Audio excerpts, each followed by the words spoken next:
Armenpress հարցը ուղղված է Ռուսաստանի արտաքին գործերի նախարարին 2022 թվականին Ադրբեջանը հարձակում գործեց Հայաստանի ինքնիշխան տարածքի նկատմամբ, թիրախավորվեց Ջերմուկ քաղաքը։ Այս պայմաններում Ռուսաստանը ինչու չարձագանքեց եւ չկատարեց իր պայմանագրային պարտավորությունները եւ գործնականում համարժեք արձագանք չեղավ։ Շնորհակալություն։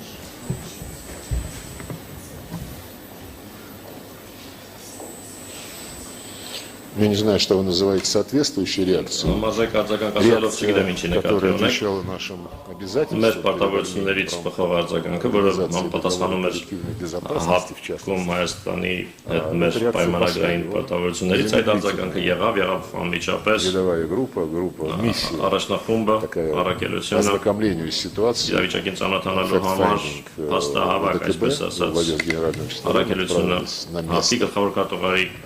представила оперативно доклад с конкретными практическими предложениями, чтобы направить миссию наблюдателей ОДКБ для стабилизации обстановки там. Было расписано количество наблюдателей, вооружений, которые у них должно быть. Этот доклад рассматривался в октябре того же года. В рамках саммита накануне непосредственно встречи глав государств и правительств работали министры иностранных дел и министры работали сами, редактировали те предложения, которые были секретариатом ОДКБ под председательством иностранных дел. И в итоге мы достигли консенсуса по тексту, и текст был представлен на утро на рассмотрение глав государств и правительств. Но вот в той ситуации уже согласованный текст по разным причинам украинская сторона предложила Կոնսենսուս չեղավ, մենք համաձայնեցինք, через какое-то время уже որոշ ժամանակ անց արդեն հայտարարվեց в ноябре уже 22 года было про миссию Евросоюза, и про Праге было объявлено о том, что позиция касательно принадлежности Нагорного Карабаха теперь на обоюдной основе, которую подтвердили и Баку, и Ереван, будет решаться на основе Алматинской декларации 1991 года, в соответствии с которой Нагорно-Карабахский Азербайджан. Это было достаточно неожиданно, потому что в ноябре 2020 года, когда в разгар военных действий Азербайджаном,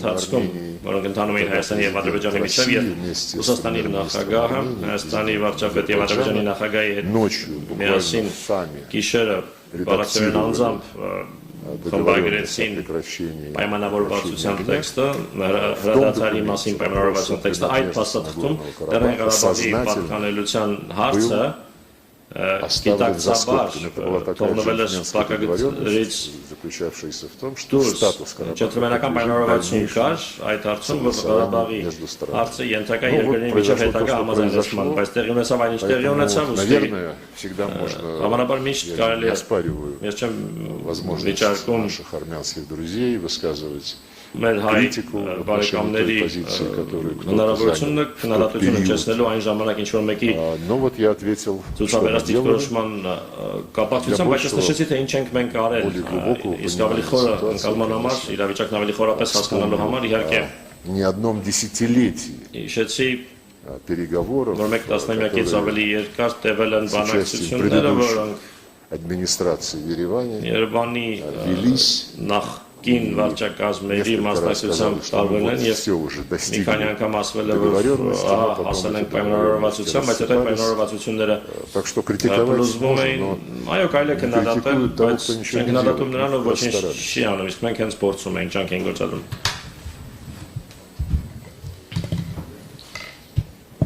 Ես դերևս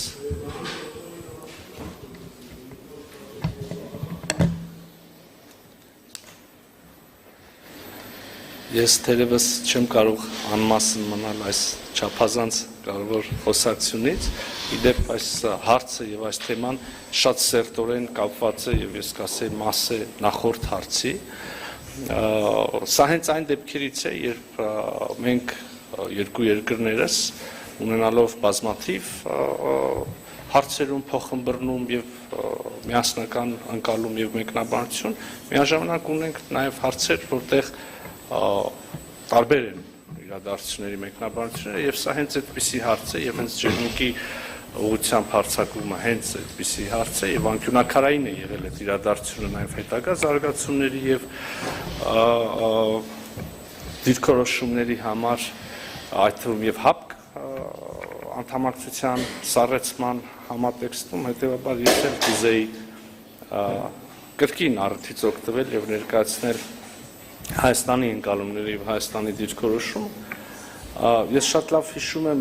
իրադարձությունները ես ինքս անձամբ մաս եմ եղել այդ իրադարձությունների մենք հիշում ենք երբ օգոստոսին 2022 թվականի ռուսական կողմը միջնորդական առաջարկություն ներկայացրեց Հայաստանին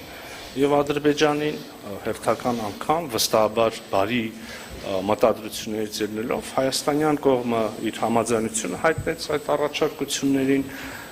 ադրբեջանական կողմը չտվեց դրական դիրքորոշում սա օգոստոս ամիսն էր օգոստոսի արդեն վերջ երբ մենք հասկացանք որ չկա միասնական դիրքորոշում դրական եւ ապա սեպտեմբերին արդեն առաջի կեսին մենք տեսանք ադրբեջանական զինված ուժերի հարձակումը ջերմուկի ուղղությամբ եւ Հայաստանի Հանրապետության տարածքային ամբողջականության խախտումը Հայաստանի Հանրապետության միջազգայինորեն ճանաչված սահմանների խախտումը իհարկե մենք այս մասին տեղյակ պահեցինք մեր դաշնակիցներին եւ Ռուսաստանի դաշնությանը ուղիղ որպես երկկողմ դաշնակից եւ նաեւ ՀԱՊԿ-ի շրջանակներում մեր ռազմական դաշնակիցներին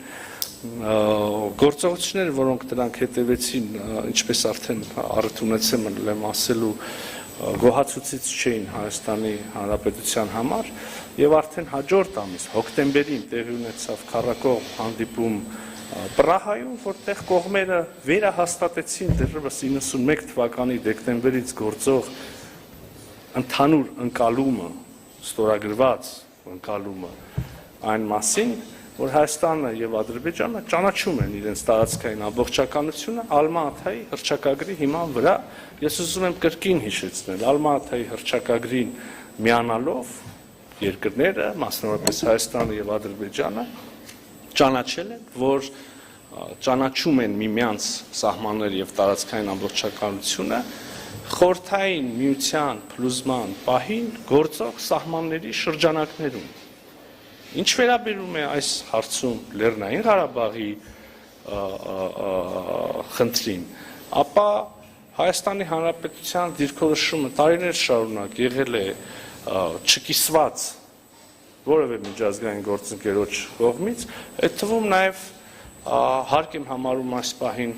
հիշեցնել, որ Ռուսաստանի Դաշնությունը բարձրագույն մակարդակով ընդգծել է Լեռնային Ղարաբաղի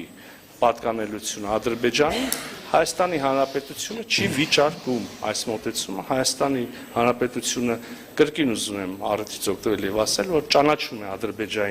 Ադրբեջանի տարածքային ամբողջականությունը Ալմաթայի հռչակագրի վրա, հիման վրա եւ բնականաբար ակնկալում է եւ ստացել է հավաստիացում Ադրբեջանի կողմից Հայաստանի Հանրապետության տարածքային ամբողջականության ճանաչման վերաբերյալ կրկին Ալմա-Աթայի հռչակագրի հիման վրա։ Շնորհակալ եմ։ Փորձենք եւս երկու հարց Factor TV Նարեկ